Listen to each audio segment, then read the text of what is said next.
নেতৃত্ব মানে মনে করা হয় পয়সা ধান্দা কামানো, অথচ নেতৃত্ব মানে ছিল বোঝা। নেতৃত্ব মানে ছিল নিজে না খেয়ে মানুষকে খাওয়ানোর চেষ্টা করা। নেতৃত্ব মানে ছিল ক্ষুধার জ্বালায় পেটে পাথর বেঁধে অন্যর পেটে খাবার পৌঁছানোর চেষ্টা করা। নেতৃত্ব মানে ছিল যুদ্ধের ময়দানে নিজে সবার সামনে সামনে থাকা। নেতৃত্ব মানে ছিল আরে আটার বস্তা পর্যন্ত গোলামের পিঠে না দিয়ে নিজের পিঠে নিয়ে বুড়ির বাসায় পৌঁছে দেওয়া। নেতৃত্ব মানে ছিল সবাই যখন রাতে ঘুমাবে প্রত্যেকের বাড়িতে বাড়িতে গিয়ে টহল দিয়ে দিয়ে কে কিভাবে আছে সেটা দেখতে থাকা। নেতৃত্ব মানে ছিল যেভাবে ওমর বলেছেন, ফুরাত নদীর তীরে একটা কুত্তাও যদি না খেয়ে মরে আমি ওমরকে জবাব দিতে হবে আল্লাহর কাছে। এভাবে যদি চিন্তা করি, মানুষ তো নেতৃত্ব থেকে ভাগা দরকার ছিল, ভাগা। কারণ কিয়ামতের দিন হক আদায় না করতে বললে তো খবর আছে। এজন্য ওমর মরার আগে লোকে তাকে বলল, ওমর আপনি তো চলে যাচ্ছেন, ছেলেরে পরবর্তী নেতা ঘোষণা দিয়ে যান, ছেলেটাকে পরবর্তী নেতা ঘোষণা দেন, না হলে তো মারপিট লাগবে। আপনি মরার পর সবাই নেতা হতে চাইলে বিশাল দ্বন্দ্ব হবে। তিনি বললেন, আরে জীবদ্দশায় তোমাদের বোঝা কাঁধে নিয়ে রেখেছি, মরার পর এই বোঝা আমি কাঁধে রাখতে চাই না। وعزروه ونصروه واتبعوا النور الذي أنزل معه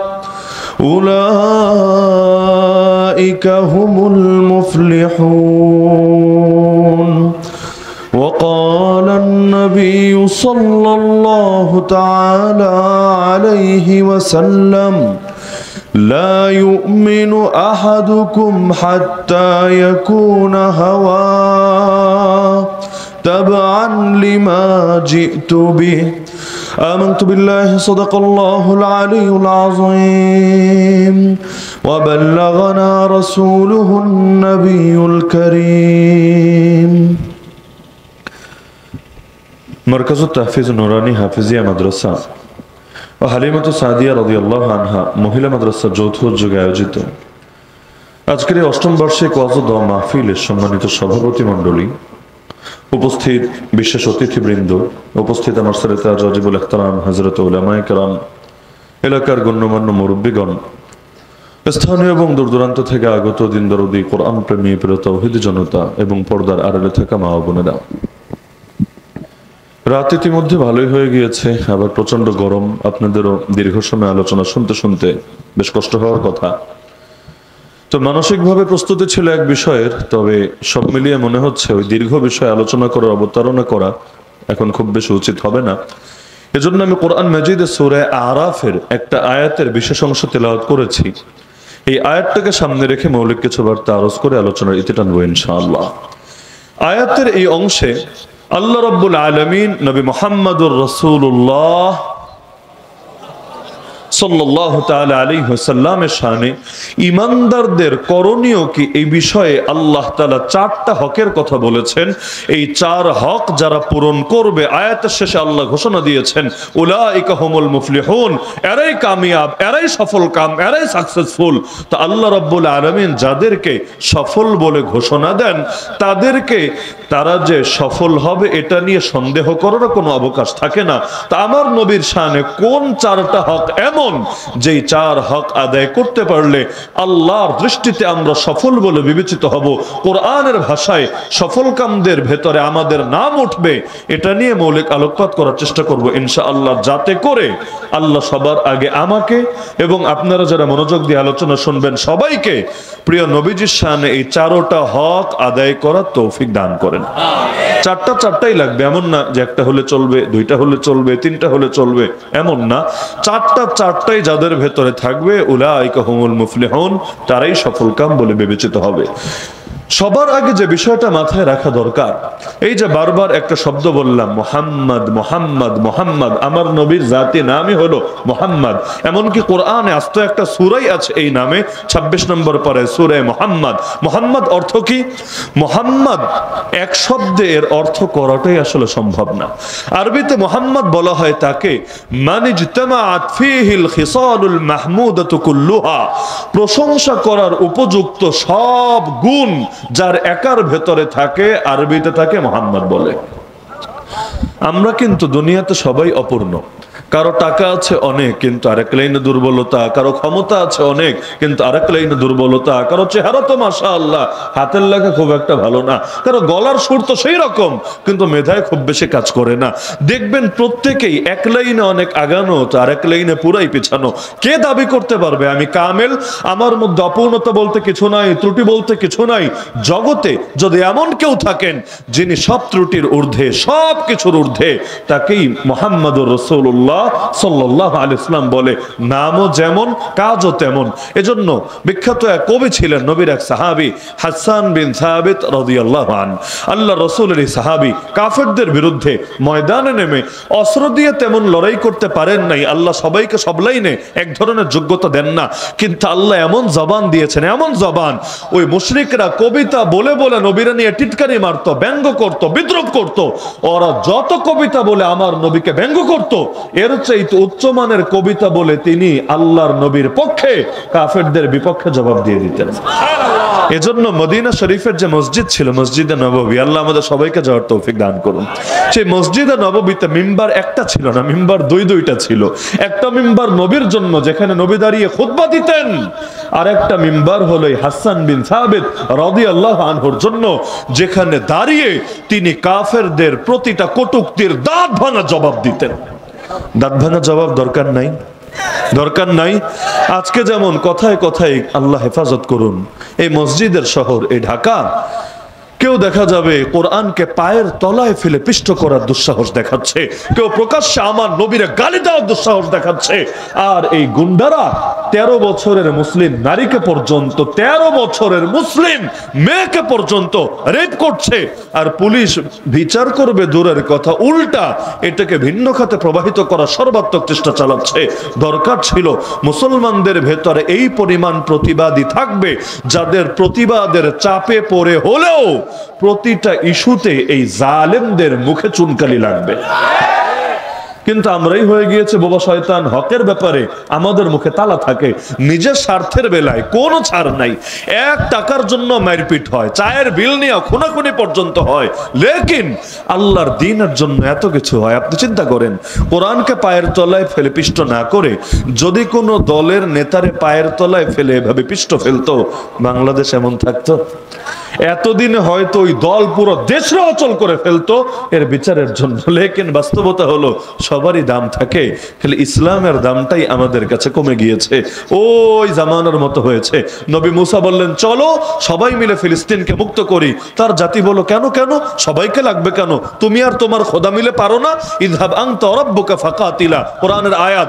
আরে মুসা তুমি যাও আর তোমার খোদা যাও, তোমরা দুইজন গিয়ে লড়াই করো। ইন্না হাহুনা কায়দুন, আমরা এখানে বসে বসে তামাশা দেখবো। ফলাফল কি হলো? এই যে ওরা বিধানটাকে অস্বীকার করলো, আল্লাহ 40 বছর পর্যন্ত, 40 বছর পর্যন্ত ওদের কেমন একটা জায়গায়, সামান্য কয়েক কিলোমিটার জায়গার ভেতর এমন ভাবে আটকে ফেললেন, এখানেই ওদেরকে 40 বছর কাটাতে হলো। সারাদিন ঘুরে ঘুরেও এখান থেকে বের হতে পারে না। সারাদিন হাঁটলেও দেখে যেখান থেকে হাঁটা শুরু হয়েছিল ওই জায়গায় এসে আবার হাজির হয়েছে। এখন খাবে কি, বাঁচবে কিভাবে? আল্লাহর কি আজীব কুদরত! এ আযাবে আর গজবে আক্রান্ত জাতিকে আল্লাহ 40 বছর বিশেষ গায়বী খাবার মান্না সালওয়া খাইয়ে বাঁচিয়েছেন। এখান থেকে কিন্তু একটা আশা এটাও বের হয়, আল্লাহ যদি গজবে পড়া জাতিকে মান্না সালওয়া খাইয়ে বাঁচাতে পারেন, আমরা আর যাই হোক এখনো তো আল্লাহর গজবে, চূড়ান্ত গজবে নিপতিত হই নাই। আল্লাহ আমাদেরকেও খাওয়াবেনই খাওয়াবেন, রিজিক দেবেনই দেবেন। সুতরাং রিজিকের দায়িত্ব যেহেতু আল্লাহ নিয়েছেন, হারামের পেছনে ছোটার কোনো দরকার নাই। হারামের ভেতর আর যাই থাকুক, হারামে কখনো আরাম নাই, না দুনিয়ার আরাম না আখিরাতের আরাম। দুনিয়াতে যারা বিগত দিনে হারাম হারাম বুস্তা বুস্তা কামিয়েছে, কই ভাই তোমরা কই হারায় গেলা? এখন এগুলো ভোগ করবে কে? ইন্ডিয়া গিয়ে কে এগুলো ভোগ করতে পারবে? চায়না গিয়ে, কানাডা গিয়ে, আমেরিকা গিয়ে, ইংল্যান্ডে গিয়ে কে এগুলো ভোগ করতে পারবে? বাস্তবতা এটাই। পাপের শাস্তি শুধু আখিরাতে না, পাপের শাস্তি দুনিয়াতেও মেলে। হারাম রিলেশনে যারা জড়িয়ে থাকে ওদের জীবনটাই তো আস্ত জাহান্নামে পরিণত হয়। না ঘর ভাল লাগে, না বাপ ভাল লাগে, না মা ভাল লাগে, না মোবাইল ভাল লাগে, না দুনিয়া ভাল লাগে, সব সময় এক অস্থিরতায় থাকে। এমনকি নামাজে দাঁড়ালেও প্রিয়তমার মুখচ্ছবি ভেসে ওঠে। এইটা যদি এক ধরনের মানসিক আযাব না হয়, আযাব কারে বলে? অথচ দরকার ছিল বান্দা আল্লাহ এবং তার নবীর জন্য দেওয়ানা হবে। দরকার ছিল কিনা?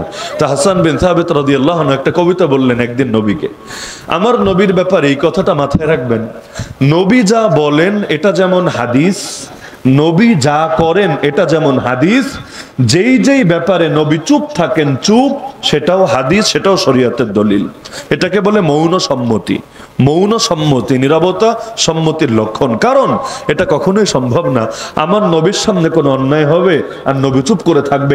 এটা আমার মতো লোকদের ক্ষেত্রে সম্ভব হতে পারে, জানের ভয়ে, পেটের চিন্তা করে, পকেটের চিন্তা করে, পিঠে বাড়ি আসবে এটা চিন্তা করে, গুম হতে পারে, মামলা খেতে পারে, হামলা হতে পারে, এগুলো চিন্তা করে অন্যায় দেখার পর মুখে তালা মেরে রাখবে। আমার আপনার ক্ষেত্রে সম্ভব হতে পারে, তো নবীর শানে কখনোই সম্ভব না তার সামনে কোনো অন্যায় হবে, অন্যায় কাজ ঘটবে আর তিনি দেখার পরও চুপ থাকবেন। এজন্য কোনো ব্যাপারে নবী যদি চুপ থাকেন সেটাও শরীয়তের দলিল হয়ে যায়। একটা উদাহরণ দিলে ভালো বুঝবেন। এক সাহাবী যার নাম জাবের রাদিয়াল্লাহু আনহু, তিনি বলেন, কুন্না নাজিলু আল কুরআনু ইয়ানজিলু, আমরা আজল করতাম এমন অবস্থায় যখন কোরআন নাজিল হচ্ছিল। আজল মানে কি? আজল মানে সহজ ভাষায় বোঝেন, বিয়ে শাদী করেছেন, স্ত্রীর সাথে মেলামেশা হয়েছে, কিন্তু আসল সময় স্ত্রীর ভেতরে বীর্যপাত না করে বাহিরে করেছে। এটা নিয়ে সাহাবীদের ভেতরে কনফিউশন ছিল, জায়েজ না জায়েজ, এটা নিয়ে কনফিউশন ছিল তাদের ভেতরে। তো জাবের রাদিয়াল্লাহু আনহু বলেন, এই কাজটা তো নবীর যুগে আমরা করতাম, কই নবী তো না করে নাই, কোরআনে তো নিষেধ হয় নাই, আল্লাহ তো জানতেন, আল্লাহ তো নবীর দ্বারা আমাদেরকে নিষেধাজ্ঞা দেন নাই, তার মানে এটা জায়েজ। কেন? কারণ ব্যাপকভাবে হতো, তাও নবী করেন নাই, না তার মানে এটা আল্লাহ রসুল কর্তৃক অনুমোদিত। তাহলে নবী কোনো ব্যাপারে চুপ থাকলে শরীয়তের দলিল হয় নাকি হয় না? আরে হয় নাকি হয় না? এজন্য নবীর প্রকৃত ওয়ারিস যারা, তারাও কোনো ব্যাপারে সকলে মিলে চুপ থাকার সুযোগ ইসলামের দৃষ্টিতে কখনোই সমর্থনযোগ্য হতে পারে না। সব আলেমে যদি কোনো ব্যাপারে চুপ থাকে, ওই পাবলিকের জন্য সেটা যাবে একটা দলিল হয়ে, দলিল যে হুজুররাই যেহেতু চুপ আছে মনে হয় এটা চলে। এজন্য আলেমের করণীয় হলো প্রয়োজনে জান যাবে, লেকিন হকের ব্যাপারে তাকে জিরো টলারেন্সে থাকতে হবে। ইমাম আহমদের নাম শুনেছেন? 4 মাযহাবের এক মাযহাবের ইমাম আহমদ বিন হাম্বল রাহমাতুল্লাহ আলাইহি। আল্লাহর বান্দা তখন জেলে বন্দী, বুড়া মানুষ, বুড়া বয়সে। তিনজন শাসক, একজন মরার পর আরেকজন, তিনি মরার পর আরেকজন, এভাবে তিনজন শাসক পরপর তার উপর জুলুম করেছেন। এমন ভাবে বুড়া বয়সে পর্যন্ত প্রতিদিন তাকে নিয়ে পিঠে বেত্রাঘাত করা হতো, চাবুক মারা হতো। মারতে মারতে মারতে পিঠের গোশতগুলো পর্যন্ত কিমার মতো হয়ে গিয়েছিল। ওই সময় একদিন তার শাগরেদ তাকে বলছে, হযরত আর কত? আপনার সঙ্গে যারা জেলে ঢুকেছিল তারাও আজকে একজনও না, অধিকাংশ আপোষ করে নিয়েছে, সরকারের সাথে আপোষ করে নিয়েছে। আর যারা আপোষ করে নাই তারাও মায়ের সহ্য করতে না পেরে দুনিয়া থেকেই চলে গিয়েছে, বাকি শুধু আপনি একা। তা আল্লাহ তো আপনাকে ইসলামের একমাত্র ঠিকাদারি দেন নাই যে আপনার প্রয়োজনে জান দিয়ে হলেও আপনাকে এটার ব্যাপারে অবিচলতা দেখাতে হবে। আরে জান বাঁচানোর জন্য তো কুফরি কথা বলাও জায়েজ আছে, কোরআন দ্বারাই প্রমাণিত। জান বাঁচানোর জন্য কুফরি কথা বলাও জায়েজ আছে। তা আপনি একটু সফট হন না, একটু নরম হন না। আপনি একটু নরম হলে সরকাররা আপনার মাথায় তুলে রাখবে, কারণ তার মতো ইমাম ওই জামানায় দ্বিতীয় একজনও নাই। তো আপনি এখনো এই বুড়া বয়সে এত মার খাওয়ার পরও এত কঠোর থাকার কি দরকার আছে? তিনি বললেন, শোনো শাগরেদ, আমি তোমাকে জবাব দেব, তবে একটু পরে। এর আগে তুমি একটা কাজ করো। কাজটা হলো, তুমি জেল গেটে যাও, জেল গেটে গিয়ে একটা ঘড়ি দিয়ে আসো, সেখানে যা দেখবে এসে আমাকে ইনফর্ম করো, এরপর আমি তোমাকে তোমার প্রশ্নের জবাব দেব। শাগরেদ গেল, গিয়ে ঘুরে আসলো। ইমাম আহমদ জিজ্ঞেস করলেন, কি দেখে আসলা? সে বলল, হযরত, আমি অবাক হয়ে দেখলাম জেল গেটের বাইরে হাজার হাজার আলেম এবং তালিবুল ইলম। ওই যুগে তো কালি ছিল হলো দোয়াত কালি, দোয়াত কলম। তো দোয়াত কালি, দোয়াত কলম আর কাগজ নিয়ে বসে আছে। কেন? ইমাম আহমদ বিন হাম্বল এই মাসালায়ে খালকে কোরআন, এই আকীদার ব্যাপারে সর্বশেষ কি মত প্রদান করে। এই জামানা যেমন সাংবাদিকরা কোর্টে বসে থাকে না, কি রায় হবে সবার আগে তারা এটা জাতির সামনে প্রচার করবে। তো ওই জামানায় তো আর এইসব সাংবাদিক ছিল না, তো ছাত্ররা আর আলেমরা বসে আছে। ইমাম আহমদ আকীদার ব্যাপারে সর্বশেষ কি মত দেয় তারা লিখবে। লেখার পরে কি হবে? তিনি জিজ্ঞেস করলেন যে লেখার পরে কি হবে? তিনি বললেন, লেখার পর এক একজন এক এক জায়গায় চলে যাবে। কেউ মক্কা মদিনায় যাবে, কেউ শামে যাবে, কেউ মিশরে যাবে, কেউ ইয়ামান যাবে, কেউ প্যালেস্টাইন যাবে, সারা দুনিয়া ছড়িয়ে যাবে। ইমাম আহমদ বললেন, তারপর কি হবে? বলে, তারপর কি হবে? তারা গিয়ে এগুলো মানুষকে শিখাবে, ছাত্রদেরকে পড়াবে। তারপর কি হবে? ওই ছাত্ররা পরবর্তী প্রজন্মের কাছে পৌঁছাবে। এরপর কি হবে? হুজুর, এভাবে তো যেতেই থাকবে। ইমাম আহমদ বললেন, এবার চিন্তা করো, আমি একা যদি আপোষ করি, আপোষ করে যদি আমি ভুল কথা বলি, ভুল ফতোয়ার উপর সাইন করি, কি হবে? আমি এক বুড়া ইমাম আহমদের জীবন হয়তো বাঁচবে, কিন্তু আমার একার জীবন বাঁচানোর জন্য প্রজন্মের পর প্রজন্ম, হাজার হাজার লক্ষ লক্ষ মানুষের ঈমান বরবাদ হবে। এই যে আমার একার জন্য এত মানুষের ঈমান বরবাদ হবে, আরে সাগরে কিয়ামতের দিন এগুলোর বোঝা কে কাঁধে নেবে? এর জন্য আমার একার জান গেলে যাক না, আমি একা মরলে সমস্যা নাই, কিন্তু মানুষের সামনে হকটা হক হিসাবেই প্রকাশিত থাকুক, বাতিলটা বাতিল হিসাবেই প্রকাশিত থাকুক। এজন্য হার জামানের হকপন্থীদেরকে ওই অবস্থানে থাকতে হয় নবী যে অবস্থানে ছিলেন। জান গেলে যাবে, কল্লা কাটলে কাটবে, কিন্তু কল্লা কখনোই নত হবে না বাতিলের সামনে। তা হাসান বিন সাবিত রাদিয়াল্লাহু আনহু মনে আছে তো? মসজিদে নববীতে যার জন্য আলাদা মিম্বার আছে, নবীজিকে একদিন কবিতা শোনালেন। কি কবিতা? ও আহসানা মিনকা লাম তারা কাত্তু আইনি। হে নবী, আপনার চাইতে সুন্দর কাউকে আমার দুই চোখ কখনো দেখেনি। দেখবে কিভাবে? ও আজমালা মিনকা লাম তালিদিন নিসাউ, আপনার চাইতে সুন্দর কাউকে কোন নারী কোনদিন জন্মই দেয়নি। শুধু এখানেই শেষ না, খুলিকতা মুবাররাআম মিন কুল্লি আইবিন, আপনি সৃষ্টি হয়েছেন সব দোষ থেকে এমন ভাবে মুক্ত হয়ে পবিত্র হয়ে, কান্নাকা কাদ খুলিকতা কামা তাশাউ, যেন আপনি সৃষ্টি হয়েছেন ঠিক নিজে যেভাবে চেয়েছেন সেভাবে। বললেন কার সামনে? নবীর সামনে। আল্লাহ নবী শুনে প্রতিবাদ করলেন না, রাগ করলেন না, আরে কি বলো কি বলো, তোমার কথা তো সহি না, আমার চাইতে আমার ভাই ইউসুফ সুন্দর, আমার চাইতে অমুক সুন্দর তমুক সুন্দর, কিচ্ছু বললেন না। নবী কি বললেন জানেন? নবী বললেন, হে আল্লাহ, আইয়িদহু বিরূহিল কুদস, আমার এই সাহাবী হাসানকে জিবরিল আমিনের দ্বারা শক্তিশালী করেন। নবী দোয়া দিলেন, তার মানে আল্লাহ নবীর দ্বারাও এটা স্বীকৃত হয়ে গেল, অনুমোদিত হয়ে গেল। এজন্য মোহাম্মদ নামটা এমন ভাবে সার্থক, জাহিরি সব গুণ তার ভেতরে 100 থেকে 100, বাতিনি সব গুণ তার ভেতরে 100 থেকে 100। জাস্ট কয়েকটা উদাহরণ হিসাবে আমি যদি বলি, আল্লাহ নবীর যদি শুধু আপনি চেহারা থেকে নিয়ে বা মাথা থেকে নিয়ে পা পর্যন্ত তাকান, শুধু এই জাহিরি অঙ্গগুলোর ভেতরেই আল্লাহ এমন বরকত দিয়ে দিয়েছেন, পৃথিবীর দ্বিতীয় কার ভেতরে পাবেন? নবীর মাথা নিয়ে যদি চিন্তা করেন, যে কোনো হাদিসের কিতাব খুললে পাবেন আল্লাহ নবী অতি লম্বা ছিলেন না, নবী ছিলেন মাঝারি সাইজের চাইতে একটু উঁচু। অতি লম্বা অতি খাটো দুইটার কোনোটাই নবী ছিলেন না, মাঝারি সাইজের চাইতে একটু উঁচু। কিন্তু বিদায় হজরের ভাষণে 1.25 লাখের বেশি সাহাবী আছে, একজন দুজন না, 1.25 লাখের বেশি সাহাবী আছে। এদের ভেতর অনেকে এমন যারা নবীর চাইতে সাইজে লম্বা, লেকিন সবাই অবাক হয়ে লক্ষ্য করলেন যখন আল্লাহর রাসূল সাল্লাল্লাহু আলাইহি ওয়াসাল্লাম খুতবা দিচ্ছেন, সবার ভেতরে বা যখন হাঁটতেন তখনও দেখা যেত এই এত এত সাহাবী যাদের ভেতর অনেক লম্বা লম্বা আছে, সবার মাথার উপর দূর থেকে আল্লাহর নবীর মাথা দেখা যাচ্ছে। কিভাবে সম্ভব বলেন? যে সাইজে লম্বা তারটাই না দূর থেকে দেখা যাবে। যেমন আমি লম্বা, নিজের উদাহরণ যদি দেই, আমি যদি ইমামতির কাতারেও থাকি একদম সামনে, ওই পিছন থেকে কেউ আসলেও টের পায়ে দেখা যায় না ওই হুজুর আছে। আর আমার তো পিছন দিয়ে দেখলে অনেকে কিভাবে চিনে ফেলে, চেনাটা আসান। কিন্তু আল্লাহ রাসূল তো এরকম অতি লম্বা ছিলেন না, তো যদি না থাকেন তাহলে কিভাবে সম্ভব? এটা কি স্বাভাবিক না মুজিজা? আরে স্বাভাবিক না মুজিজা? আল্লাহ নবীর নাকের উপর সর্বদা এক ধরনের নূর চমকাতে থাকতো, যারাই তাকাতো দেখতে পেত। হঠাৎ দূর থেকে তাকালে মনে হতো কি নাকটা লম্বা কিনা, কাছ থেকে আসলে দেখতো না না নাকের সাইজ তো পারফেক্ট, তো নাকের উপর আলাদা নূর চমকাচ্ছে, যেটা সবার নজরে আল্লাহ প্রকাশ করে দিতেন। এমনকি কি ছিল সেই চেহারার ভেতরে? নবীজি মক্কা থেকে মদিনায় হিজরত করে গেলেন।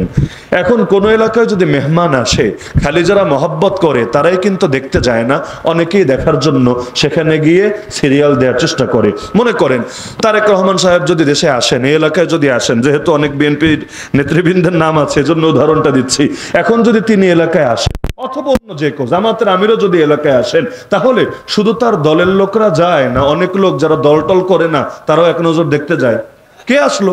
বিশেষ করে হেলিকপ্টারে আসলো তো মাশাআল্লাহ, বাঙালির হেলিকপ্টার দেখার আলাদা একটা এসকো আছে। এজন্য অনেক মাহফিলে বক্তার নামের শেষে লেখে, হুজুর হেলিকপ্টারে আগমন করিবেন। কেন রে ভাই, গাড়িতে আসলে কি হেদায়েত কম ধরবে গাড়ির পেছনে? আর হেলিকপ্টারে আসলে আসমান থেকে হেদায়েত ডাউনলোড করতে করতে নামবে না, এমন কিছু না। তখন বক্তা দেখার চাইতে হেলিকপ্টার দেখার সিরিয়াল বাড়ে, এটা হলো স্বাভাবিক। কোন এলাকায় মেহমান গেলে সবাই দেখতে যায় না? আল্লাহ নবী মদিনা শরীফে যাচ্ছেন, সবার ভেতরে এই কথা ছড়িয়ে গেল, আরে আখেরি পয়গম্বর আসছে, আখেরি নবী আসছে। এখন আবাল বৃদ্ধ বনিতা বাচ্চা কাচ্চা থেকে শুরু করে সবাই দেখতে আসলো। এর ভেতরে একজন ছিল ইহুদি পণ্ডিত, যার নাম আব্দুল্লাহ বিন সালাম। ইহুদি তো বোঝেন, মুসলমানদের ব্যাপারে সবচাইতে করা যারা এরাই হলো ইহুদি। আব্দুল্লাহ বিন সালাম কেন দেখতে এসেছে? আরে সবাই দেখতে গিয়েছে এজন্য, দিলে মহব্বত আছে এমন না, দিলে টান আছে এমন না। তো তিনি বলেন, যেই মাত্র তাকে সামনাসামনি দেখলাম, আমাকে কেউ চিনিয়ে দেওয়া লাগে নাই, বলে দেওয়া লাগে নাই ইনি হলেন নবী। সঙ্গে সঙ্গে আমি চিৎকার করে উঠলাম, ওয়াল্লাহি ইন্নাহু লাইসা বিওয়াজহি কাযাব। আল্লাহর কসম করে বলি, এই চেহারা কোনো মিথ্যাবাদীর চেহারা হতেই পারে না। এখনো আর শোনে নাই, বয়ান শোনে নাই, নবীর দাওয়াত পায় নাই, খালি চেহারা দেখেছে, চেহারা। চিন্তা করেন কি ছিল সেই চেহারার ভেতরে। ইহুদি পণ্ডিতের দিল পর্যন্ত সাক্ষ্য দিয়েছে, এই চেহারা যার, তার জবান থেকে কখনো মিথ্যা বের হতে পারে না। কি ছিল আল্লাহ নবীর মুখের ভেতরে? খায়বার যুদ্ধের কথা। সপ্তম হিজরিতে খায়বার যুদ্ধ হলো, ভয়ঙ্কর যুদ্ধ, একদিকে মুসলমান আর একদিকে ইহুদি। এমন সময় আল্লাহ রাসূল সাল্লাল্লাহু আলাইহি ওয়াসাল্লাম একদিন বললেন, শোনো, টেনশনের কোনো কারণ নাই, আগামীকাল আমি ঝান্ডা বুঝেন, পতাকা আর কি, পতাকা, আমি ইসলামের পতাকা। এখন তো আবার ইসলামের পতাকায় লোকে চিনবে না, হুজুর ইসলামের আবার পতাকা হয়? পতাকা তো দেশের হয়, পতাকা তো দলের হয়। হ্যাঁ, আমরা সেই অপদার্থ মুসলমান যারা দেশের পতাকা উপরে রেখেছে, দলের পতাকা উপরে রেখেছে, আর ইসলামের পতাকা পুরো বিলীন করে দিয়েছে। অথচ আল্লাহ নবীর পতাকা ছিল না? আরে ছিল না? নবীর পতাকার রং কি লেখা ছিল সব পাবেন আপনি হাদিসের ভান্ডারের ভেতরে। তা আল্লাহ রাসূল বললেন, আগামীকাল আমি পতাকা তুলে দিব, বুখারীর হাদিস, পতাকা তুলে দিব এমন একজনের হাতে যার ভেতরে 3টা গুণ আছে। 1 নম্বর গুণ, সে আল্লাহ এবং তার রাসূলকে ভালোবাসে। 2 নম্বর গুণ, ভালোবাসাটা একপাক্ষিক না, আল্লাহ এবং তার রাসূলও তারে ভালোবাসে। 3 নম্বর গুণ, ইফতাহুল্লাহু আলা ইয়াদাই, আল্লাহ তার হাতে বিজয় এনে দেবে। আচ্ছা, আপনার সামনে যদি নবী এটা বলতেন, আপনার দিলের কি শখ হতো না, হায় আল্লাহ, লোকটা যদি আমি হতাম, আমার এই যদি নবী ঝান্ডাটা দিতেন? কারণ 3টা জিনিস তখন নিশ্চিত হবে। 1 নম্বরে আল্লাহ এবং তার রাসূলের মহব্বত আমার দিলে আছে, এটাও কনফার্ম, এবং আল্লাহ এবং তার রাসূল আমারে মহব্বত করে, এটাও কনফার্ম, আর আমার হাতে বিজয় আসবে, এটাও কনফার্ম। কে না চাইতো? সবাই তো চাইতো, স্বাভাবিক ব্যাপার। এখন দেখেন না, দুনিয়া তো প্রতিযোগিতা চলে না দুনিয়ার লাইনে। অনেক এলাকায় দেখবেন মাশাআল্লাহ এখনো প্রার্থী ঘোষণা হয় নাই, প্রার্থী হওয়ার জন্য 10 জন 15 জন পর্যন্ত সিরিয়াল লাগিয়ে রেখেছে। এও পোস্টার লাগিয়েছে, যার উপর নেক নজর আসে, আলহামদুলিল্লাহ। তো এটা তো দুনিয়ার লাইনে। তো এখন জান্নাতের লাইনে প্রতিযোগিতা কম হওয়ার কথা না বেশি হওয়ার কথা? আরে কম হওয়ার কথা না বেশি হওয়ার কথা? একদিন নবী হাদিস শোনালেন যে 70,000 মানুষকে আল্লাহ একদম বিনা হিসাবে জান্নাতে ঢুকায় দিবেন। এক সাহাবী দাঁড়ায় বললেন, যার নামটা উক্কাশা, নামটা বড় জটিল, উক্কাশা দাঁড়িয়ে বললেন, ইয়া রাসূলুল্লাহ, আল্লাহর কাছে একটু দোয়া করেন ওই 70,000-এর মধ্যে যাতে আমার নামটাও থাকে। আল্লাহ নবী বললেন, হ্যাঁ আমি দোয়া করলাম উক্কাশা, তুমিও সেই 70,000-এর ভেতরে আছো। আল্লাহ যাদের কোনো হিসাবই নেবেন না, বিনা হিসাবে প্রথম ধাপে জান্নাত দিয়ে দিবেন। এবার আর এক সাহাবী বলল, ইয়া রাসূলুল্লাহ, উক্কাশার জন্য দোয়া করছেন, আমি কি পাপ করলাম? আমার জন্য একটু দোয়া কইরা দেন না, আমার নামটাও যাতে লিস্টে থাকে। নবী বললেন, আর কাজ হবে না, সাবাকাকা বিহা উক্কাশা, ফজিলত আগে উক্কাশা নিয়েছে, সব ওর ভাগে চলে গিয়েছে, সুতরাং আর বইলা লাভ নাই, না হলে তো সবাই সিরিয়াল দেওয়ার চেষ্টা চালাবে। হ্যাঁ, তোমরা মেহনত করতে থাকো, আমল করতে থাকো, আমার বিশেষ দোয়া উক্কাশাই পেয়ে গেল। তাহলে নবী বললেন, আগামীকাল ঝান্ডা দিব, যার হাতে তার হাতে বিজয় আসবে। সবাই বলতে লাগলো, আল্লাহ, এই কপাল যাতে আমারই খোলে, নবী যাতে আমারই ভালোবেসে আমার হাতে ঝান্ডা দেয়। ওই দিন চলে গেল, সবাই পেরেশান, কি হবে? আল্লাহ কি দোয়া কবুল করবে? নবীর নেক নজর কি তার উপর পড়বে? পরের দিন সকালবেলা নবী হঠাৎ বললেন, আইনা আলী, কি রে আলী কোথায়? আলীকে তো দেখছি না। আলীরা চেনেন না আপনারা? শেরে খোদা আলী রাদিয়াল্লাহু আনহু, ইসলামের 4র্থ খলিফা। আলী কোথায়? তাকে তো দেখছি না। সাহাবীরা বললেন, ইয়া রাসূলুল্লাহ, আলী তো অসুস্থ, তাকে খুঁজতে দেখেই বুঝে ফেলেছে নবী মনে হয় তার হাতেই ঝান্ডা দেবে, কিন্তু আরেকটা শক্তি পেয়েছে, দিলে কেন? ইয়া রাসূলুল্লাহ, সে অসুস্থ, উঠতেই পারছে না, তাকাতেই পারছে না, চোখে চরম ব্যথা, নিজের তাঁবুতে শুয়ে আছে। এবার আবার মনে মনে ভাবছে, 1 নম্বরে সিরিয়াল না পাইলো, এবার মনে হয় পাবো। আলী যেহেতু অসুস্থ, নবী মনে হয় আমাদের কাউরে বেছে নেবে। নবী বললেন, এই মুহূর্তে তাকে ডেকে নিয়ে আসো। আনা হলো, কিন্তু আল্লাহর বান্দা তাকাতেই পারে না, চোখে চরম ব্যথা, চোখে অসুখ হয়েছে তার। আল্লাহ রাসূল তাকে সামনে আনলেন, ফাবাসাকা ফি আইনাই, আল্লাহর নবীজি তার দুই চোখের ভেতরে থুথু লাগিয়ে দিলেন। থুতুর ভেতরে, আমরা দুনিয়াতে যদি আমার থুতু আপনার চোখে লাগাই, ডাক্তার কি বলবে? হায় হায় হায়, চোখের বড় ক্ষতি করে ফেললো। কারণ থুতুর ভেতরে তো জীবাণু থাকেই তো। এখন এই জীবাণু আরেকজনের চোখে চলে গেল, ভাই বড় ক্ষতি হয়ে যাবে। এজন্য দেখেন না, করোনার সময় মানুষও গরুর মতো মুখে একটা লাগিয়েছে। আমরা ছোটবেলায় দেখতাম আর কি, গরুর মুখে একটা লাগিয়ে রাখে যাতে কোথাও মুখ টুক দিতে না পারে। ওইটা লাগানোর পর আমি শ্বাস করতে পারি না, আমার বড় কষ্ট হয়। আর আমরা তো করোনার টাইম পুরো জেলেই, আমাদের আর কিসের সামাজিক দূরত্ব আর শারীরিক দূরত্ব আর স্যানিটাইজার আর এই সেই। এক রুমের ভেতরে, জেলের ভেতর জেল, তার নাম সেল। ওই ছোট ছোট সেলের ভেতরে গাদাগাদি করে যখন 7 জন রাখতো, ঠিক হয়ে শুয়ে তো ঘুমাতেই পারতাম না। আর দূরত্ব তো পরের আলাপ, একসঙ্গে সবাই মিলে নামাজ পড়বো, জায়গায় এটাও হতো না, 2 ধাপে নামাজ পড়তে হতো। তা আপনারা যারা বাইরে ছিলেন, ওই জিনিসটা অনেকের কাছে ঝামেলা লেগেছিল। যদিও আলহামদুলিল্লাহ আমাদের এই মাস্ক এসে একটা উপকার করেছে, নারীদের ভেতরে পর্দার হার মনে হয় একটু বাড়িয়েছে। অনেকে নেকাব পড়তে শরম পায়, এটা মৌলবাদী লাগে, হুজুর লাগে, কিন্তু এইটাতে তেমন শরম টরম নাই, কারণ ওইটা তো মোল্লাদের পোশাক, কিন্তু এটা তো মোল্লাদের পোশাক না। অনেকের মোল্লা নিয়ে চুলকানি আছে। তো আলহামদুলিল্লাহ, করোনা তোমারে অসংখ্য ধন্যবাদ, অসংখ্য থ্যাংক ইউ। তুমি একটা উপকার করেছো, বাংলাদেশের নারীদের ভেতরে পর্দা বাড়িয়েছো। আরো পর্দা বাড়ে শীতকাল আসলে, তাই না? শীতকাল কিন্তু অনেক বড়, সারা বছর শীত লাগা থাকলে আলহামদুলিল্লাহ ভালোই হতো, পর্দার হারটা বেশি থাকতো। এজন্য শীতরেও ধন্যবাদ জানানো দরকার। আমার মাঝে মাঝে মনে চায় কিয়ামতের দিন নবী মুসার স্পেশাল থ্যাংক ইউ বলবো। বলবেন কেন? ওই যে আল্লাহ নবী মেরাজে গিয়েছিলেন, আল্লাহ নামাজ দিয়েছিলেন কয় ওয়াক্ত? কে জানেন না কয় ওয়াক্ত? 50 ওয়াক্ত। আচ্ছা, হাদিয়া কম পেলে ভালো না বেশি পেলে ভালো? বলেন না, কম পাইলে ভালো না বেশি পাইলে ভালো? যত বেশি তত ভালো। তা আল্লাহ দিলেন 50 ওয়াক্ত। আমার নবী কি নাখোশ হয়েছিলেন? নবী আরো খুশি হয়েছিলেন। নবীর জন্য তো 500 ওয়াক্তও কিছু না, বাস্তবেই নবীর জন্য 500 ওয়াক্তও কিছু না। নফল নামাজি রাতে এত পড়া পড়তেন, সুবহানাল্লাহ, পা মোবারক ফুলে যেত। আম্মা জান আয়েশা রাদিয়াল্লাহু আনহা পর্যন্ত বলতেন, ইয়া রাসূলুল্লাহ, আপনি এত কষ্ট করছেন, আপনার আগের গুনাহ মাফ, পরের গুনাহ মাফ, আরে গুনাহ নাই, নিষ্পাপ তিনি, তাও মাফ, তারপরে এত কষ্ট করছেন। নবী বলতেন, আরে মহাব্বত, কি করব? আফালা আকুন আবদান শাকুরা, আল্লাহ, আমি আল্লাহ যে আমারে মাফ করেছে এর জন্য কি কৃতজ্ঞশীল বান্দা হব না? তো সেই নবীর জন্য 50 কি 500 তো কিছু না। কিন্তু আমরা যে কোন জাত, কোন ধরনের আইলসা, এটা বুঝে একজন কিন্তু সুপারিশ করেছিলেন। তিনি কে? নবী মুসা আলাইহিস সালাম। তিনি বলেছিলেন, ইয়া রাসূলুল্লাহ, আল্লাহরে গিয়া বলেন আরেকটু কমায় দিতে। আমি আপনার জাতিরে চিনি না, কিন্তু বনি ইসরাইল রে ইচ্ছা মতো চেনার অভিজ্ঞতা আমার আছে। তো ওই বনি ইসরাইলের সাথে আপনার জাতির মিল থাকতে পারে, আপনি আল্লাহকে একটু রিকোয়েস্ট করেন যাতে কমায় দেয়, না হলে আইলসার জাত এগুলো পারবে না। আমার নবী একবার গেলেন, আল্লাহ 5 ওয়াক্ত কমালেন 45। নবী মুসা আবার সুপারিশ করলেন 40, আবার পাঠালেন 35, আবার পাঠালেন 30, আস্তে আস্তে কত? 5। এরপরও কিন্তু নবী মুসা আমাদের আইলসামির হার বুঝেছিলেন। তিনি বলেছিলেন, রাসূল আর একবার যান। বলেন নাই? কারণ ফজরের সময় এগুলো বোম ফুটলেও ঘুম ভাঙবে না, এইরকম মরার মতো ঘুমাবে। ইয়া রাসূলুল্লাহ, আরেকবার যান, আরেকটু কমায় আনেন।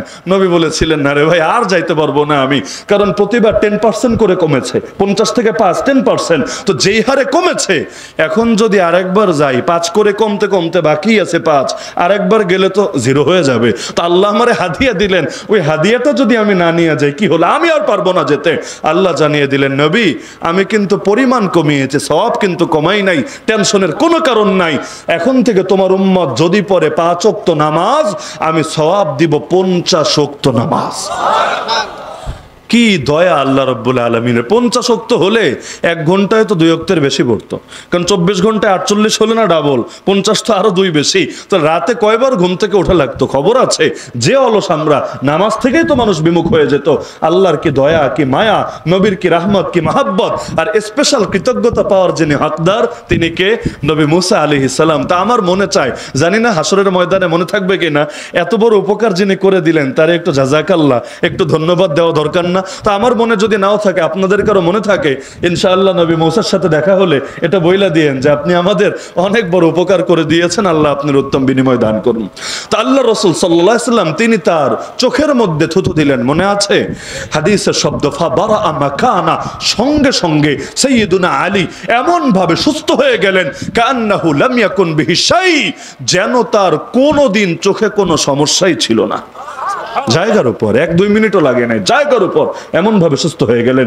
কি ছিল তার মুখের ভেতরে? আরে আল্লাহ রাসূলের কাছে এক যুবক আসলো, এসে বলল, ইয়া রাসূলুল্লাহ, আমি আর নিজেকে কন্ট্রোল করতে পারছি না, মনে হচ্ছে আমি জিনায় লিপ্ত হয়ে যাব। নবীকে বলবে না তো কারে বলবে?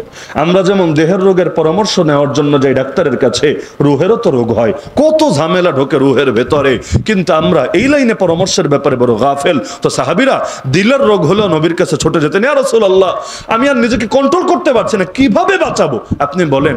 নবী 2 কাজ করলেন। প্রথমে যুক্তি দিয়ে বুঝালেন, কিন্তু আপনারা এটা ভালো করেই জানেন, শুধু যুক্তি শুনলেই মাথা থেকে ওই হারাম রিলেশন আর জিনার ভূত নামে? আল্লাহ রাসূল 2টা কাজ করলেন, যুক্তি দিয়ে শেষ না। প্রথমে বুঝালেন, কি বুঝালেন? দেখো, কার সাথে জিনা করবা?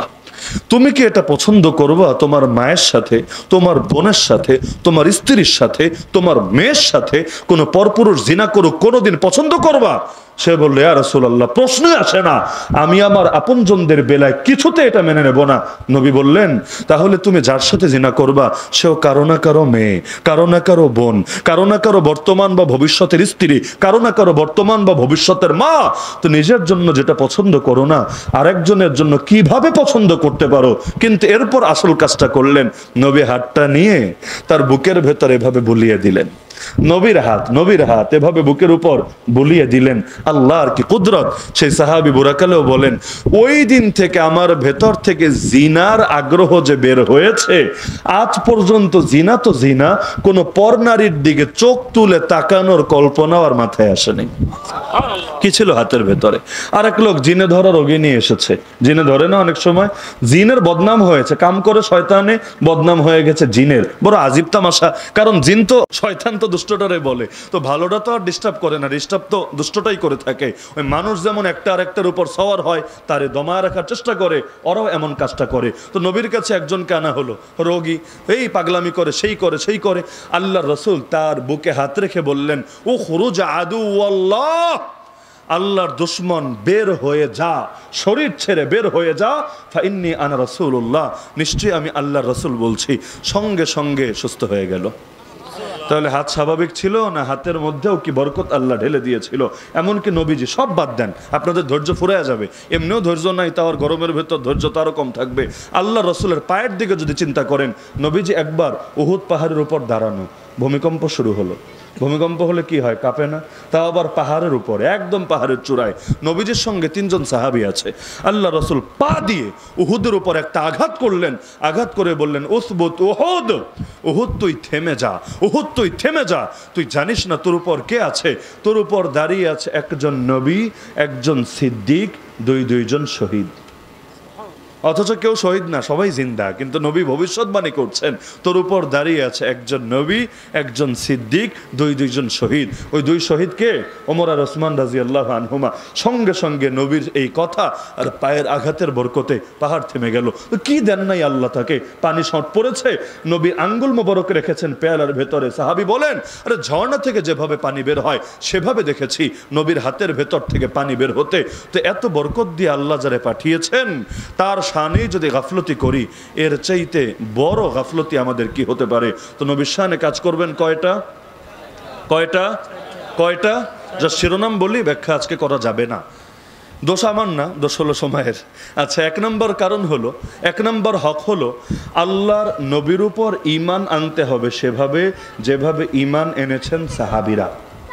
ফাইন আমানু বিমিসলি মা আমানতুম বিহি ফাকাদ ইহতাদাও। সূরা বাকারায় আল্লাহ বলেন, লোকেরা যদি সেভাবে ঈমান আনতে পারে যেভাবে তোমরা সাহাবীরা ঈমান এনেছো, তবেই তারা হেদায়েত প্রাপ্ত হবে। তাহলে 1 নম্বর কাজ, নবীর ব্যাপারে ঈমান ঠিক আছে কিনা এটা যাচাই করতে হবে। বাড়ায়া দিলেও সমস্যা, কমায়া ফেললেও সমস্যা। বাড়ানোর উদাহরণ কি? কেউ নবীরে সম্মান দিতে দিতে আল্লাহর সমান বানায়া ছাড়ে, আছে না? এমন ভণ্ড আছে না?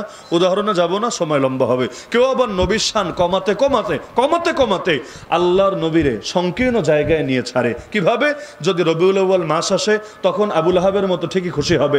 আবু লাহাব নবীর জন্মে খুশি হয় নাই, এমন খুশি হয়েছে নিজের দাসী আজাদ করে দিয়েছে। একটা দাসীর দাম কত? বর্তমানে তো বাজারে নাই, থাকলে কয়েক কোটি টাকা হতো, কয়েক কোটি টাকা। একটা উট কিনতে গেলেই তো কত লাগে, আর দাসীর দাম তো সে উটের চাইতেও বেশি ছিল সেখানে। তাহলে একটা দাসী আজাদ করে দিল, কয়েক কোটি টাকা সম্পদ আজাদ করে দিল। কেন? নবীর জন্মে খুশি হয়ে। আপনি কি আজাদ করেছেন আপনার ছেলের জন্মে খুশি হয়ে? ভাতিজা বাদ দেন, নিজের ছেলের জন্মে খুশি হয়ে কে কয় টাকা দান করেছেন বলেন না পারলে, তাহলে মহাব্বত কিন্তু কম ছিল না। লেকিন একই আবু লাহাব মাত্র 40 বছর পরে নবী যখন প্রকাশ্যে দাওয়াত দিলেন, সবার আগে যে বেয়াদবি করলো তার নাম। তাহলে 40 বছর আগে সবার আগে খুশি হয়ে কোটি টাকা দান করে দিল, 40 বছর পরে সবার আগে বেয়াদবি করলো। কেন? কারণ আবু লাহাবের বৈশিষ্ট্য, এমনকি এটার প্রেক্ষিতে কিন্তু আজ তো সূরা নাজিল হয়েছে, তাব্বাত ইয়াদা। তাহলে আবু লাহাবের বৈশিষ্ট্য কি কোরআন দ্বারা প্রমাণিত হয়? আবু লাহাবের বৈশিষ্ট্য হলো নবীর মিলাদ তথা জন্মে খুশি, নবীর শরীয়ত তথা নবীর আইন কানুন বিধিবিধান এবং আদর্শে নারাজ। আজকেও তো কত মানুষ আবিষ্কার হয়েছে, রবিউল আউয়াল মাস আসলে বলবে নবীর জন্মে আমিও খুশি, তোমাদেরকেও শুভেচ্ছা, কিন্তু তারাই আবার প্রকাশ্যে বলবে আমরা নবীর শরীয়তের আইন মানি না। এখন আর মুখ থেকে কথা আসবে না। নবীর শরীয়তের আইন মানে কার আইন? শরীয়তের আইন মানে কার আইন? শরীয়তের আইন না মানলে বিয়ের সময় কিভাবে বিয়ে করেছেন, শরীয়তের আইন না মানলে বাচ্চা হওয়ার পর ওই বাচ্চার ক্ষেত্রে আপনি কাজগুলো কিভাবে করেছেন, শরীয়তের আইন না মানলে মরার পর জানাজা না পইরা নিয়ে একদম গর্তের মধ্যে ঢুকায় রাখবো, ভালো লাগবে? বলবে না না না, শরীয়তের আইন তো লাগবেই, না হলে ইজ্জত নিয়ে টানাটানি লাগবে। তো কোন বাপের বেটা আছে নিজেরা মুসলমান পরিচয় দিয়ে শরীয়তের আইন অস্বীকার করতে পারে? আল্লাহর ওয়াস্তে কখন রাজনীতিকে এমন পর্যায়ে নিয়ে যাবেন না যে রাজনীতি করতে গিয়ে কোরআন হাদিসের বিরুদ্ধে কথা বলার আগে। ইমানে দুর্বলতা থাকলে মাফ নাই, আমলে দুর্বলতা থাকলে কিন্তু আল্লাহ মাফ করবে। এখানে যারা আছেন কার আমলে দুর্বলতা নেই? আমার আছে, আপনার আছে, কার নাই? আমরা সবাই আমলগত দুর্বল, কিন্তু দিলে ইমান ঠিক আছে। যে গরিব হজে যেতে পারে না, সেও বিশ্বাস করে হজ ফরজ, আল্লাহ তৌফিক দিলে একদিন যাবো ইনশাআল্লাহ। এখানে যারা আছে কে জিহাদ করতে পেরেছে, তো প্রত্যেকের দিলে তামান্না আছে আমারও যদি বদর হুদের মতো পরিস্থিতি তৈরি হয় আমি জান কোরবান করে দিব ইনশাআল্লাহ। এমনকি আজকে যদি ফিলিস্তিনে যাওয়ার সুযোগ থাকতো, আমাদের যুবকরা কাফনের কাপড় গায়ে দিয়ে ফিলিস্তিনের উদ্দেশ্যে যাত্রা শুরু করে দিত। তো এই জজবা তো ভেতরে থাকা লাগবে। তো বাংলাদেশে শরীয়তের আইন নাই তো কি হয়েছে, একদিন না একদিন তো আসবে ইনশাআল্লাহ, কারণ নবীর ওয়াদা আছে। নবী বলেছেন পৃথিবীতে শহর বা গ্রামে এমন একটা ঘর বাকি থাকবে না যেখানে আমার আল্লাহ ইসলামকে নিয়ে প্রবেশ করাবে না। এই দায়িত্ব নিয়েছেন আল্লাহ, পৃথিবীর কোনো দল না, কোনো নেতা না, আমি আপনি কেউ না। যেই দায়িত্ব আল্লাহ নিয়েছেন সেটা হবেই হবে, পৃথিবীর কেউ ঠেকাতে পারবে না। তা আজকে নয় আগামীতে আসবে, কি সমস্যা? লেকিন আমার বিশ্বাসের জায়গা তো ঠিক রাখতে হবে। ইমানে যদি ভেজাল ঢোকে, আল্লাহ মাফ করুন, ইমানে যদি ভেজাল ঢোকে তাহলে কিন্তু খবর আছে। এ কারণে সব সময় আল্লাহর হস্তে ইমানদারে হেফাজত করবেন। যে কোনো মাসালা দলের বিরুদ্ধে গেলেও মাথা পেতে মেনে নিবেন। যেমন আমি 2 উদাহরণে দিই, না হলে আবার অনেকে মনে করবে হুজুর কোনো এক সাইড টানছে কিনা।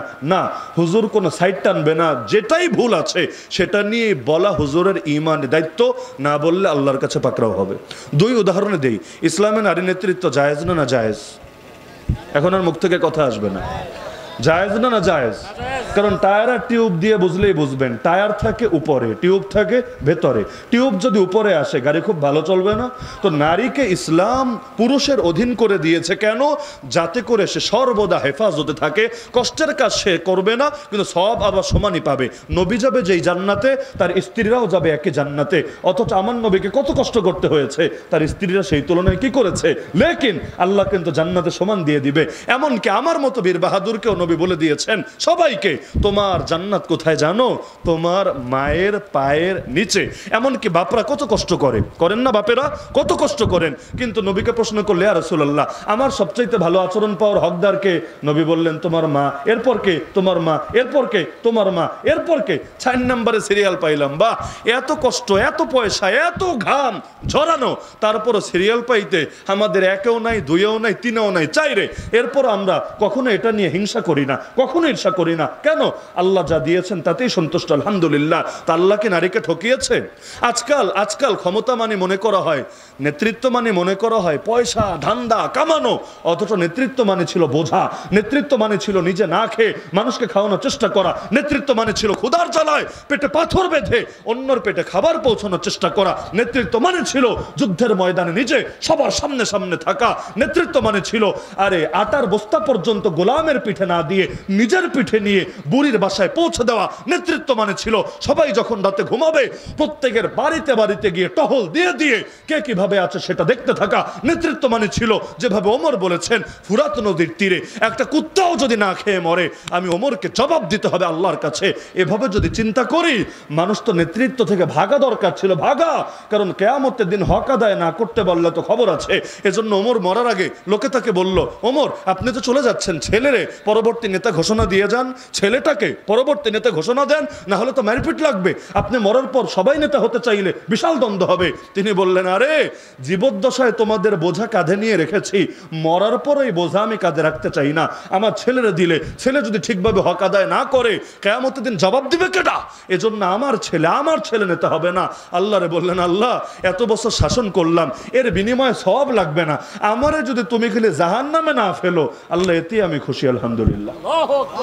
তাহলে এভাবে চিন্তা করলে ক্ষমতা, এজন্যই তো নবী বলেন যে চায় তারে দেই না, যে চায় না আমি তাকে দেই। আর এখন দেখেন না, চাইতে গিয়ে আল্লাহ মাফ করুক, মুখ থেকে এমন কথাও বের হয়, রোজা পূজা এই সেই উদাহরণে যেতে যাচ্ছি না, এমন কথাও বের হয় যেটা কোনো ইমানদারের কথা হতে পারে না। একই কথা অন্য দলের কেউ বললে হয়তো সহ্য হতো না। অনেক সময় দলের কারণে বিষয়টা আবার একটু হালকা মনে হয়, কিন্তু দল বড় না হক বড়? আল্লাহু আকবার বলি না দল বড় বলি? নামাজের মধ্যে আজানের মধ্যে কি বলি? আল্লাহু আকবার বলি না? আল্লাহু আকবার মানে খালি আল্লাহ বড় না, আল্লাহ সবার চাইতে বড়, আল্লাহ সবার চাইতে বড়। তাহলে আল্লাহ বড় না দল বড়? আল্লাহ বড় না দেশ বড়? আল্লাহ বড় না জীবন বড়? আল্লাহ বড় না ফ্যামিলি বড়? তা আল্লাহু আকবার দিলের মধ্যে বসাবেন, আল্লাহর জন্য প্রয়োজনে সব ছাড়া যাবে, কোনো কিছুর জন্য আল্লাহ ছাড়া যাবে না। আল্লাহর জন্য আল্লাহর নবী মক্কা পর্যন্ত ছেড়েছেন, কাবা পর্যন্ত ছেড়েছেন। আরে কিসের দল, কিসের ব্যক্তি? কাবা, যেখানে মসজিদে হারামে এক ওয়াক্ত নামাজ পড়লে 1,00,000 রাকাতের সওয়াব, কাবার দিকে তাকিয়ে থাকাও সওয়াব। সেই কাবা পর্যন্ত ছেড়ে চলে গিয়েছেন, কারণ আল্লাহরে যদি, আল্লাহর তাওহীদকে যদি ধরে রাখতে না পারি, আরে জায়গা দিয়ে কি হবে? প্রয়োজনে চলে যাব এমন দেশে যেখানে অতীতে যাই নাই কখনো, কিন্তু আমার রবের তাওহীদ ঠিক রাখতে হবে। মদিনায় কিন্তু নবী আগে যান নাই, কখনো দাওয়াত নিয়েও যান নাই, লেকিন এবার সেই হিজরতের জন্য আল্লাহ নবী সেখানে চলে গেলেন। তাহলে হকের জন্য সব ছাড়া যায়, কোনো কিছুর জন্য হক ছাড়া যায় না। তো নবীর শানে আমাদের ঈমান ঠিক আছে কিনা যাচাই করা দরকার নাকি দরকার না? আমি যদি জিজ্ঞেস করি উযু আছে নাকি নাই, কেউ বলবেন আছে, কেউ বলবেন নাই। যারা বলবেন নাই, কিভাবে বুঝলেন নাই? বলবেন হুজুর যেই কারণে উযু ভাঙে এর অমুকটা বা অমুকটা বা অমুকটা আমার ভেতরে পাওয়া গেছে। যারা বলবে আছে, কিভাবে বুঝলেন আছে? বলবো হুজুর যেই কারণে উযু ভাঙে আলহামদুলিল্লাহ কোনোটা ঘটে নাই আমার ক্ষেত্রে। তাহলে জানলে না বোঝা যায় আমার উযু ঠিক আছে না ঠিক নাই। তো ঈমান আছে না গেছে বুঝলেন কেমনে? ওই বাচ্চাকালে কালেমা পড়েছেন, বাস অটো মরণ পর্যন্ত থাকবে। নবী তো বলেছেন শেষ জামানায় সকালে মুমিন বিকালে কাফের, বিকালে মুমিন সকালে কাফের। এইটা যদি শেষ জামানা না হয়, শেষ জামানা কবে? শেষ জামানাটা কবে বুঝানো আমারে? কিয়ামতের প্রায় সব আলামত প্রকাশিত হয়েছে, বড় বড় কয়েকটা শুধু বাকি আছে।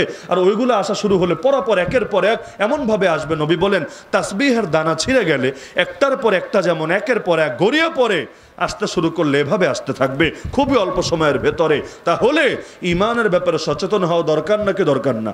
আমি প্রত্যেকের কাছে আশা রাখি উযু ভাঙার কারণ যেমন শিখেছেন, নামাজ ভাঙার কারণ যেমন শিখেছেন, রোজা ভাঙার কারণ যেমন শিখেছেন, একইভাবে আল্লাহর ওয়াস্তে ঈমান ভাঙার কারণ সবাই শিখবেন। রাজি আছেন? অন্তত প্রসিদ্ধ যে সমস্যাগুলো আছে, বহুত কথা এমন যেগুলো বললে ঈমান থাকে না, বহু কাজ এমন যেগুলো করলে ঈমান থাকে না, বহু বিশ্বাস এমন যেগুলো করলে ঈমান থাকে না। যেমন বাংলাদেশের একটা কুফরি সংবিধান এখনো আছে, জানেন কিনা আপনারা? লেখা আছে সকল ক্ষমতার উৎস, জানেন না? সকল ক্ষমতার উৎস এই অধিকারের ভিত্তিতেই তো বেশ্যাখানা খুলে রেখেছে, এই অধিকারের ভিত্তিতেই তো মদের বারের লাইসেন্স দিয়েছে, এই অধিকারের ভিত্তিতেই তো ভাস্কর্য দিয়ে দেশ ভরে ফেলেছে, এই অধিকারের ভিত্তিতেই তো সুদ দিয়ে পুরো দেশের অর্থনীতিকে সাজিয়েছে।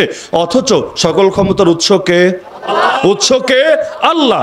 কেউ যদি ওই বাক্যটার উপর ঈমান রাখে, এরপর লা ইলাহা ইল্লাল্লাহ বলতে বলতে ফেনা তুলে ফেললেও কাজ হবে তো, তাই না?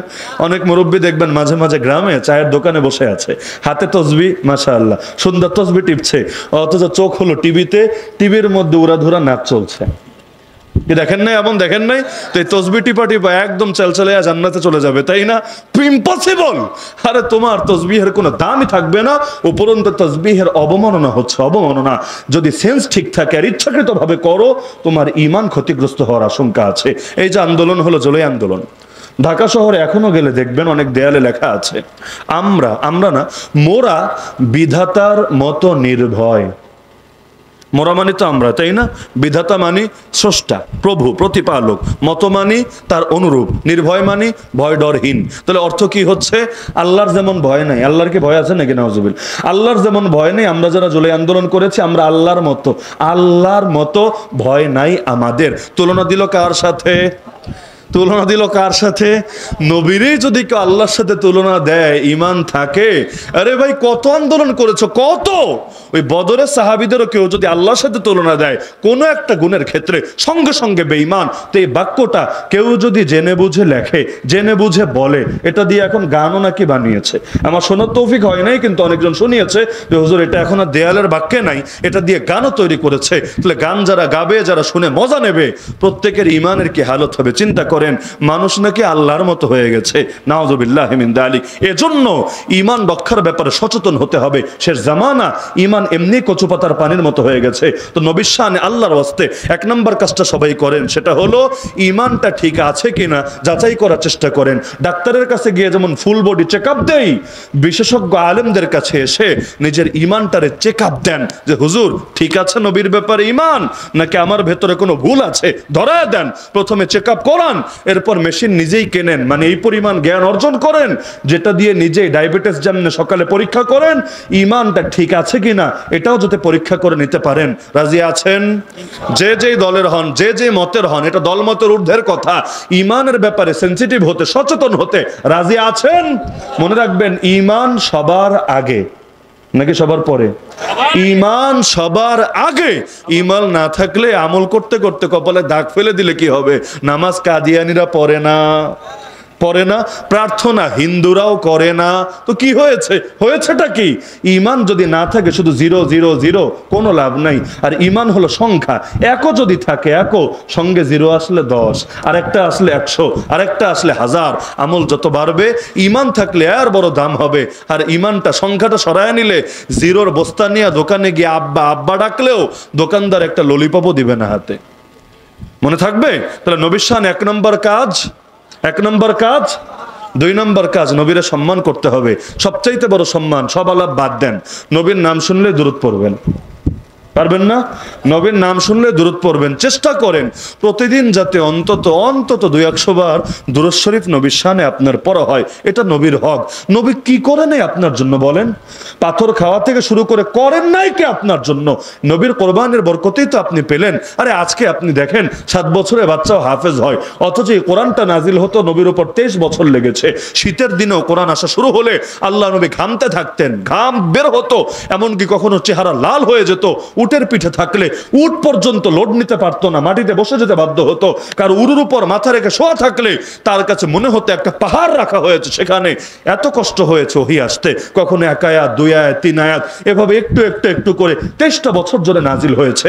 হ্যাঁ, এখন কেউ বলতে পারেন হুজুর আমার 7 বছরের বাচ্চা 30 পারা ঢুকায় ফেলে কোরআন ভেতরে 1 মাসে, 2 মাসে, 3 মাসে, নবীর 23 বছর লাগলো কোন কারণে? সহজে বোঝেন, চাঁদেরও আলো আছে, সূর্যেরও আলো আছে।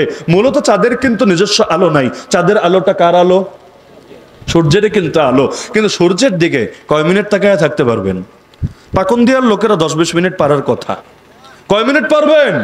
বলবেন 1 মিনিট, আধা মিনিট। আধা মিনিট দূরের কথা, 5 সেকেন্ডও তো পারবো না, চোখ ধরে যাবে। লেকিন চাঁদের দিকে বলবেন 5 মিনিট কি 5 ঘন্টা তাকায় থাকলেও সমস্যা নাই। যত তাকাবো ভেতরে কবিতা আসবে, যত তাকাবো ভেতরে প্রেম জাগবে, যত তাকাবো মনের কষ্ট দূর হবে, যত তাকাবো আজকে দিনটা সুন্দরই কাটবে। চাঁদের দিকে তাকালে কিন্তু খারাপ লাগে না, অথচ আলোটা এসেছে কোত্থেকে? সূর্যেরই থেকে। তাহলে পার্থক্য কোথায়? ওইটা বুঝলে এটাও বুঝবেন। আল্লাহর কোরআন এত শক্তিশালী, এত শক্তিশালী। যদি আমার আপনি দূরের কথা, আল্লাহ বলেন পাহাড়ের উপর দিতাম, পাহাড়ের উপর। ওই বাংলাদেশের মাটির পাহাড় না, আমাদের সিলেটের ছোট ছোট টিলা পাহাড় না, বরং আরবের সেই পাথুরে পাহাড়। আল্লাহ বলেন এই পাহাড়ের উপরও যদি কোরআন দিতাম, হে নবী তুমি দেখতা পাহাড় চূর্ণ বিচূর্ণ হয়ে গিয়েছে, মাটির সাথে মিশে গেছে। সূরা হাশরের শেষে পাবেন, লাউ আনজালনা হাযাল কুরআন আলা জাবাল লারাআইতাহু খাশিআম মুতাসাদ্দিআম মিন খাশিয়াতিল্লাহ। আসমান যেটা লোড নিতে পারে না, জমিন যেটা লোড নিতে পারে না, পাহাড় যেটা লোড নিতে পারে না, মুহাম্মদুর রাসূলুল্লাহ সাল্লাল্লাহু আলাইহি ওয়াসাল্লামের সিনা মুবারক সেটা লোড ঠিকই নিতে পেরেছে। তিনি চাঁদ হয়েছেন, এজন্য কোরআনে তাকে সিরাজাম মুনিরা বলা হয়েছে। সিরাজাম মুনিরের একটা তাফসীর এটা যে সিরাজ অর্থ হলো চাঁদ, আর মুনির মানে আলো বিতরণকারী। আমার নবী চাঁদ হয়ে সেই রবের আলো গ্রহণ করেছেন নিজের ভেতরে, এরপর মুনির মানে আলো বিতরণকারী হয়ে সেই আলোকে ছড়িয়ে দিয়েছেন আমাদের মাঝে। এজন্য কোরআন পড়লেও মজা লাগে, দেখলেও মজা লাগে, ঘন্টার পর ঘন্টা শুনলেও মজা লাগে। সূরা ফাতিহা কয়বার শুনেছেন জীবনে? একটা গানের অর্ধেক পরিমাণ শুনলেও দেখবেন বিরক্ত লাগে। আজকে যে গান ট্রেন্ডিং এ, 2 বছর পর এটার নামও মানুষ স্মরণ করতে চায় না।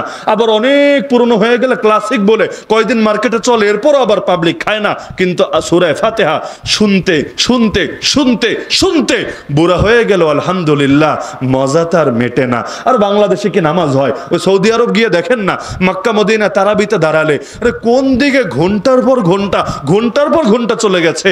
এরপরও আমার ব্যক্তিগতভাবে অনুভূতি হয়, আপনাদেরও হবে ইনশাআল্লাহ, আল্লাহ নামাজটা তাড়াতাড়ি শেষ করলো কেন, আল্লাহ আরেকটু যদি লম্বা করতো আরো মজা লাগতো।